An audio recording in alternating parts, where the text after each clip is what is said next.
عجیب بندہ ہے یہ ذاکر نائک، نہ حلوہ کھاتا ہے نہ نظر و نیاز کھاتا ہے، نہ کسی مزار کا مجاور ہے، نہ کسی سے چندہ لیتا ہے، نہ 11ویں شریف کراتا ہے، نہ عرس میلے کراتا ہے، نہ اس کا کوئی فرقہ ہے برزگانی دین سے منسوب کر کے من گھڑت قصے سنانے کی بجائے قرآن و حدیث کا حوالہ دیتا ہے۔ پاکستان میں علماء ایک دوسرے کو کافر قرار دیتے ہیں، یہ کافروں کو مسلمان بناتا ہے، پھر بھی یہ گستاخ کہلاتا ہے کیونکہ یہ سیدھا راستہ دکھاتا ہے۔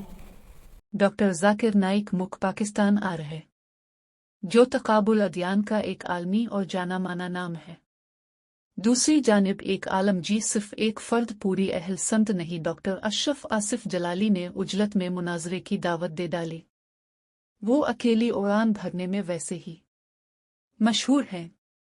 دونوں اطراف میں لاؤبالی پن لغو اور آوگوئی سے سوشل میڈیا بھرا پڑا ہے۔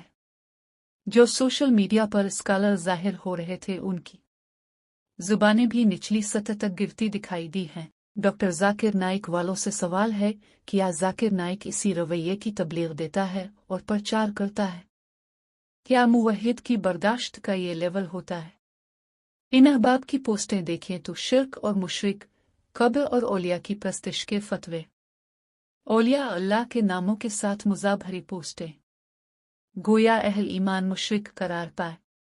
ڈاکٹر اشرف آصف جلالی صاحب کی شخصیت کے حامی احباب سے سوال ہے کہ کیا دین مصطفیٰ کریم صلی اللہ علیہ وآلہ وسلم میں اخلاقیات یہ جواز دیتی ہیں کہ آپ مد مقابل کے لیے انداز اپنائیں؟ اور ایک مسلم اسکالر جس کی تبلیغ کے سبب کئی غیر مسلموں نے کلمہ حق پڑھا کے لیے نازیبا الفاظ کہیں، ایک کونے سے مناظرے کی آواز تھی، سن کر چپ ہو جاتے، لیکن ایک آواز کو کونے کونے تک مفت میں پھیلا کر فساد بنا دیا گیا۔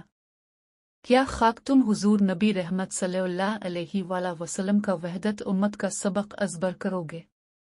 ہوش کے ناخن لیں، صبر و تحمل اور برداشت سے کام لیں، کسی کی علودہ زبان پر اپنی زبان آلودہ نہ کریں۔